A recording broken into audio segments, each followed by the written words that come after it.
Los medios de comunicación juegan un papel interesante en la sociedad actual. Tienen el poder de propagar información acerca de los sucesos que se dan a lo largo del mundo. Dicha tarea debe realizarse con datos verídicos y evidencias, sin emitir opiniones y con el mero objetivo de informar. Es necesario sustentar la información presentada con evidencias fehacientes de lo transmitido. Sin embargo, en ocasiones las evidencias son un asunto muy delicado.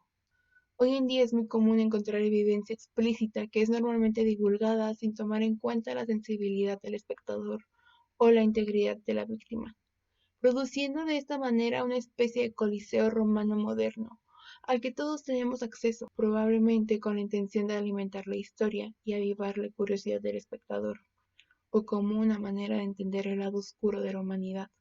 Esas historias se difunden a nivel mundial, se comparten y se normaliza ver sangre, cadáveres y escenas de crímenes brutales en los medios. Momentos que no solo provocan impacto, sino que despiertan el morbo y el interés del espectador. De esta manera, la romantización se abre paso a través de normalizar escenas de violencia abierta, en las que se muestra y se relata una interesante y detallada historia acerca del asesinato de cierta persona en manos de otra, ejerciendo una violencia escondida, en donde la víctima es objeto de estudio, al igual que el victimario, que se gana el interés de los espectadores, a tal grado que se puede dejar de lado el propio hecho cruel, el asesinato de una persona, para glorificar la inteligencia del victimario en la ejecución del crimen. Esta situación descrita, es decir, la romantización de la violencia abierta, será analizada en este trabajo mediante el análisis del caso de Ted Bundy. Mostraremos la conceptualización de la violencia y sus tipos, proporcionando un concepto adecuado a estos casos de violencia abierta en los medios de comunicación. Hecho esto, hablaremos de la vida de este personaje y de todos los hechos suscitados en la corte, pero también de todo lo que desencadenó fuera de la misma, es decir, en las calles, entre las personas quienes emitían opiniones y algunas dudaban de la culpabilidad del acusado, mismas que se llegaron a olvidar de los crueles asesinatos para hablar del carismático asesino. Con esto pretendemos evidenciar un comportamiento que ya existe entre las personas y tratar de explicarlo. No perseguimos cambiar la visión acerca de la violencia romantizada en nuestros días ni concientizar sobre el tema. Lo que tal vez sí resulte interesante de este trabajo es que será un recordatorio acerca de la humanidad de todos nosotros, un recordatorio acerca de que todos los cadáveres alguna vez fueron personas vivas y acerca de lo frágiles que somos como sujetos aún después de la muerte.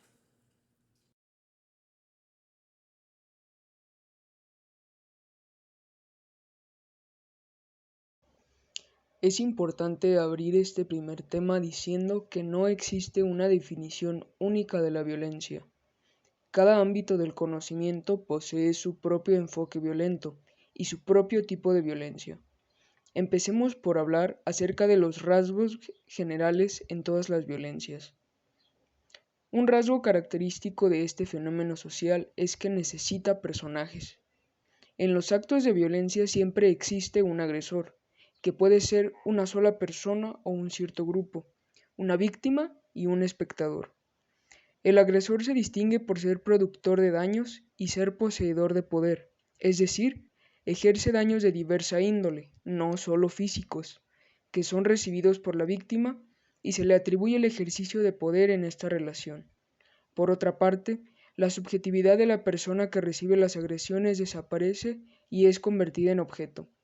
Pasar de persona a víctima significa despersonalización. Por último están los espectadores, quienes no participan en la agresión hacia la víctima ni tampoco como víctimas del agresor, simplemente observan el evento violento.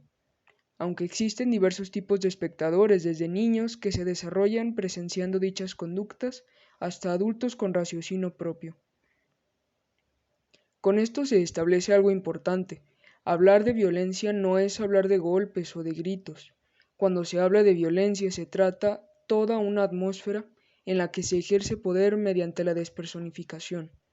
Viéndolo desde este punto, es correcto decir que cuando ignoramos a una persona estamos siendo violentos, o que cuando los medios publican fotografías en las que aparecen cuerpos de personas, se está llevando a cabo un acto violento. No porque no exista un contacto físico agresivo significa que la violencia no existe.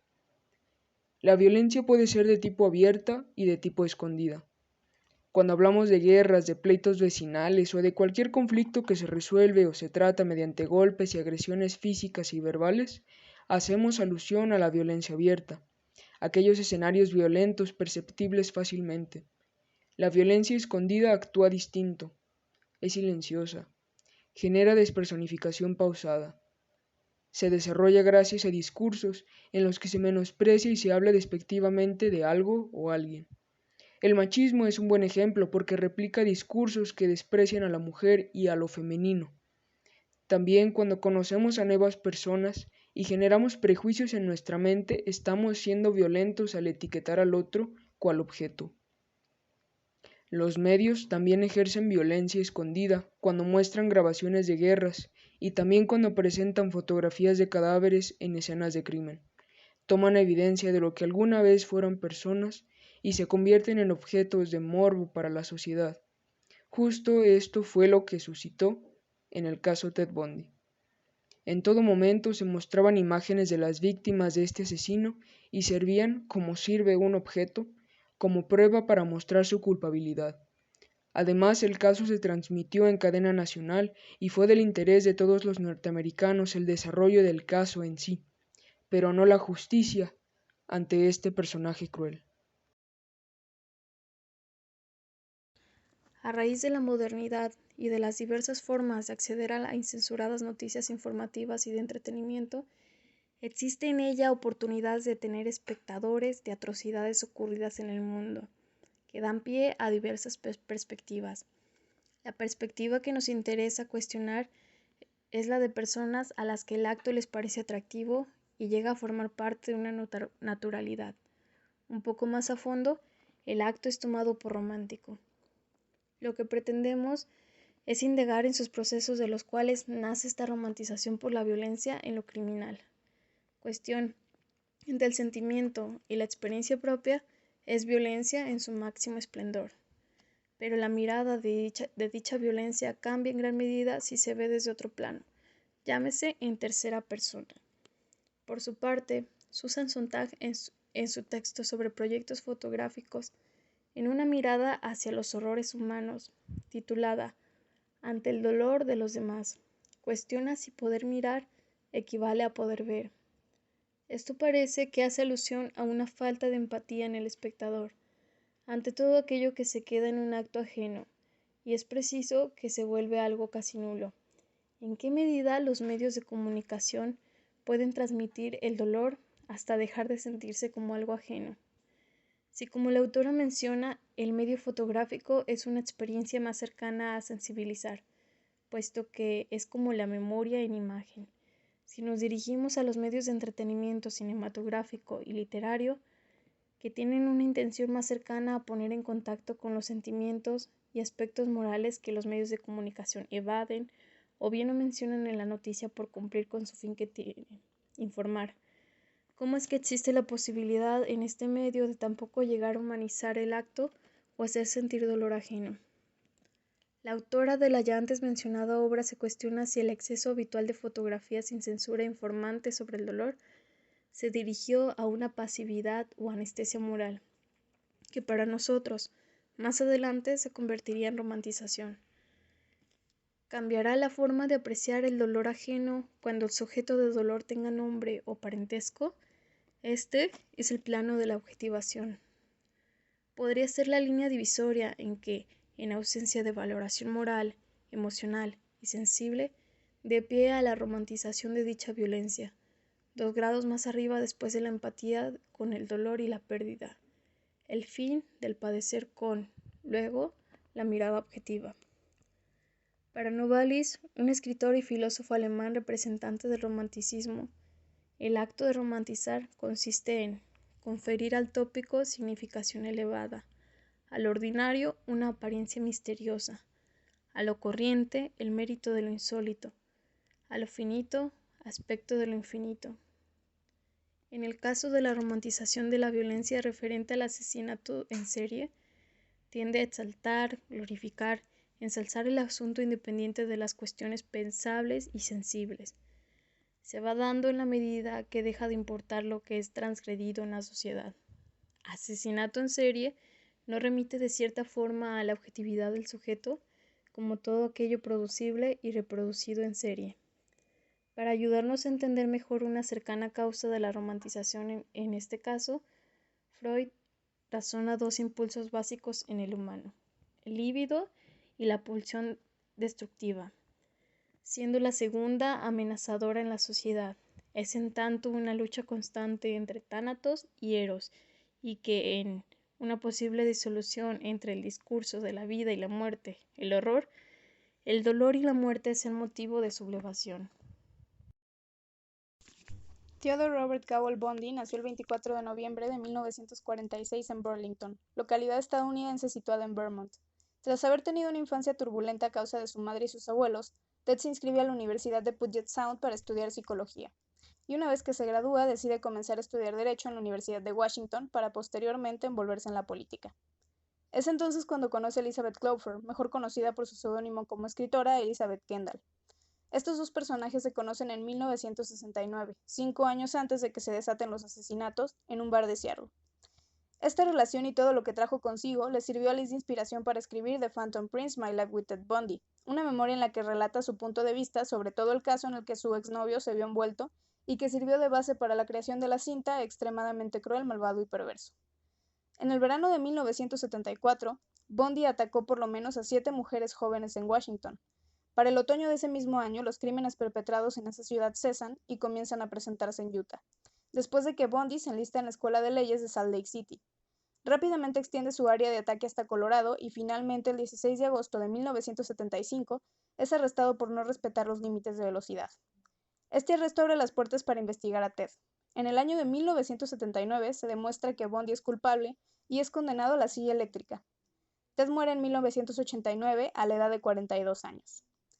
Extremadamente cruel, malvado y perverso es una película que se centra en la exnovia de Bundy, Elizabeth Kendall, y su experiencia al darse cuenta de que su pareja de aquel tiempo resultó ser un homicida en serie.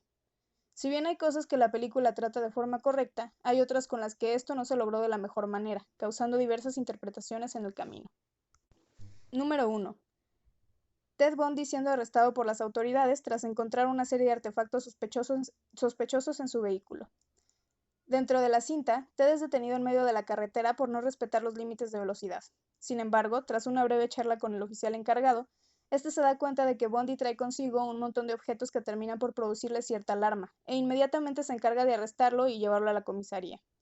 Sin embargo, de acuerdo con el documental Conversations with a Killer de Ted Bundy Tapes, Bundy es liberado al poco tiempo ya que dichos objetos, a pesar de ser extraños, no son evidencia suficiente para culparle por asesinato.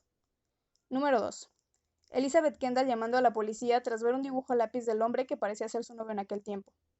Si bien es un tema que la película trata de forma correcta, es verdad que eso no fue todo lo que Elizabeth Kendall tuvo que ver en la vida real para que se animara a contactar a las autoridades.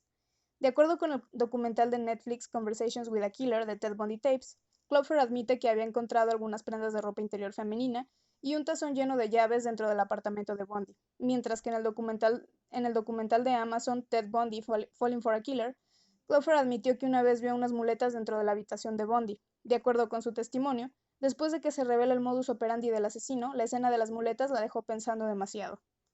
Número 3. Bundy siendo violento con todo el mundo excepto con Liz. Una de las fallas más grandes de la película, y que vendría a mostrar lo que es la romantización en buena parte, es el hecho de que durante toda la cinta se nos muestra un Ted Bundy cariñoso y responsable tanto con Elizabeth Clover como con su hija. Pero de acuerdo con Newsweek, Bundy era violento y verbalmente abusivo. Elizabeth en su libro The Phantom Prince, My Life with Ted Bundy, explica que en diversas ocasiones Bundy llegó a dejarla fuera de su casa. Asimismo, nos describió una discusión que una vez tuvieron. Estaba ebria, no puedo recordar por qué estábamos discutiendo, pero continuaba diciéndole a Ted, adelante, golpéame, vamos. Finalmente me dio una cachetada. Número 4. La romantización de Bundy durante su juicio. Curiosamente, los juicios son lo que mejor maneja la película, haciendo incluso una copia de los diálogos que se usaron en la vida real. Si bien esto es un acierto para la cinta, también es verdad que hay cosas que muchos desearíamos que hubiera sido ficción. Las jóvenes en el juicio de Bundy restando la importancia a los homicidios porque el asesino era puesto. En la vida real, muchas mujeres aseguraban no tenerle miedo, e incluso llegaron a escribirle durante su estancia en prisión porque estaban enamoradas del carismático sujeto. Los medios de comunicación en el caso de Bundy.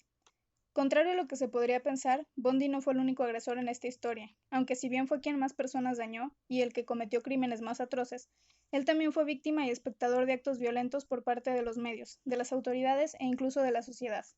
El caso de este asesino en serie es en todos los sentidos y en todo momento expresamente violento. Todo este caso se desarrolló en un entorno donde la violencia se veía en diferentes formas y tenían un impacto distinto. El hecho de que los medios estuvieran tan involucrados en este caso criminal les otorgaba gran influencia respecto a la forma en que las personas percibían el caso y los criterios que generaban sobre este. Hay algo que caracteriza a Theodore Bundy sobre otros asesinos seriales. Más que sus crueles e inhumanos actos, lo que sobresalió de él y lo que lo hizo tan famoso era su misteriosa personalidad, su carisma, inteligencia, astucia y su atractivo físico. Ted era considerada una persona encantadora, alguien incapaz de asesinar. Incluso la prensa emitió opiniones sobre el caso y todo se convirtió en un tema de bandos. Si Ted era demasiado amable y normal como para ser culpable, o si por el contrario merecía morir en la silla eléctrica. De pronto todo dejó de tratarse de la justicia, y las víctimas pasaban a segundo plano. Los medios habían logrado humanizar a Bundy, tan así que incluso le otorgaban menos credibilidad al testimonio de las mujeres que testificaron en su contra. En una entrevista, Robert D. Keppel, detective de la policía de Washington que trabajó en el caso de Theodore Bundy, dijo, y cito, «Puede sonar morboso decir esto, pero pensábamos hallar otro cuerpo que tuviera más evidencia». Los medios y las autoridades convirtieron a las víctimas en solo cifras, evidencias para imputar a alguien. Las despersonificaron. Las evidencias en contra de Ted Bundy, fotografías, testimonios de las víctimas sobrevivientes y los reportajes forenses de las mujeres asesinadas fueron presentadas en el juicio que se transmitió en televisión nacional. Todas aquellas víctimas fueron expuestas frente a todo el país. En el otro lado de la moneda estaban quienes le tenían un gran odio y resentimiento a Ted Bundy. Aunque es de esperarse después de todo el daño que causó, muchos consideraron excesiva la celebración que se hizo fuera de la prisión el día de su ejecución. En el documental Falling with a Killer, la madre y hermana de Susan Rancourt, una de las mujeres asesinadas por Ted Bundy, mencionan, y cito, «No era tan fácil como la gente cree. Al ver el circo afuera del tribunal, esas no éramos nosotras. No hay nada que celebrar. Es la pérdida de otra vida». Literalmente organizaron una fiesta para celebrar su muerte, compartiendo discursos de odio, burlándose de su lamentable destino, embriagándose. Los medios de comunicación fueron un factor importante en la idolatría y el odio colectivo que existe hacia Bundy. Es debido al poder y a la libertad que se les otorgó para involucrarse en el caso que se normalizó la violencia escondida, la exhibición, poca empatía y despersonalización de las víctimas. Los medios permitieron y promovieron la romantización y fanatismo por un criminal. Un claro ejemplo de la romantización en los medios es el filme cinematográfico Extremadamente cruel, malvado y perverso, donde, como ya se ha mencionado antes, se narra la historia del proceso criminal de Theodore Bundy desde la perspectiva de su entonces pareja Elizabeth Kendall. Esta película se enfoca menos en los crímenes y víctimas de Bundy, para mostrarnos un poco sobre su relación amorosa de ese entonces y cómo fue que sus acciones afectaron dicha relación. En esta cinta nos muestran al Ted enamorado y perturbado por las consecuencias que sus crímenes traen a su vida. Aunque probablemente no sea el objetivo de este filme, al mostrar el lado más humano y sensible de Ted Bundy y apenas tratar el tema de los homicidios dejándolos de lado, pareciera que busca restarle importancia a los crímenes y, por el contrario, romantizar al personaje. Aquí vivimos y así crecimos. Este proceso de normalizar la violencia ha surgido como resultado de otra serie de procesos paulatinos en los medios de comunicación. Posiblemente tuvo mucho que ver la aparición de teléfonos móviles con cámara incluida. Si consideramos esto, es posible notar que las personas tenían acceso a guardar grabaciones y fotografías de todo tipo, desde lo más bello y delicado hasta lo más terrible y ácido a la vista. Esto se refuerza en las tragedias que acontecen a nuestro alrededor. Si encontramos un cuerpo en la calle o presenciamos un acto de violencia entre pareja, solemos tomar evidencia con nuestros teléfonos o ver cómo las otras personas toman video o fotografías de ello. Nosotros hemos removido la censura de nuestra sociedad. Nos gusta lo crudo, lo buscamos, lo capturamos, lo compartimos. Veamos ejemplos como el de Ted Bundy y sus víctimas en nuestro acontecer diario. Ingrid Escamilla es el ejemplo por demás hórrido, crudo y cruel jamás pensado hecho realidad. Fue triste saber cómo murió, cómo se le arrebató la vida, pero fue terrible ver su fotografía compartida en redes sociales, y fue aún peor ver su tragedia convertida en memes. Otro factor preocupante es cuando se pierde toda la objetividad del tema. El caso de Bundy no es el primero en el que este tipo de cosas suceden. Personas que escuchan las dos caras de la historia y de pronto se compadecen del perpetrador de los actos violentos, porque él también era una víctima más. Ante esto está la cuestión debatible de si está bien o no conocer este tipo de historias. La intención de este trabajo no es brindar las alternativas ni instrucciones de cómo cambiar esta situación como una de tantas que vivimos, pero sí se pueden rescatar cuestionamientos. ¿Cuál es el legado para las futuras generaciones si la naturalización de la violencia y la romantización, consecuentemente, van en aumento según lo abordan los medios y la falta de censura? ¿En qué medida podemos establecer pautas para no ser parte también de la violencia objetiva de la que CISEC habla y no romantizar posteriormente? Innegablemente es desacertado subestimar la importancia de comunicar los hechos importantes, por atroces que sean, en los medios. Exigir respeto por las víctimas y el sufrimiento ajeno no es sinónimo de pedir censura u omisión de información relevante. Pero sí es importante cuestionarse el efecto que esta clase de evidencias explícitas generan en nosotros. Por ciertos motivos, en el caso de Ingrid, por ejemplo, existe un gran morbo por saber qué y cómo sucedió, pero sobre todo prevalecía el interés por saber cómo lucía su cuerpo desollado. Y entonces es cuando se le despersonifica, cuando se pierde la empatía hacia la víctima y la indignación hacia los crímenes y el autor intelectual de estos. Es cuando se abre paso a las burlas insensibles y la oportunidad de incluso lucrar con estas desgracias.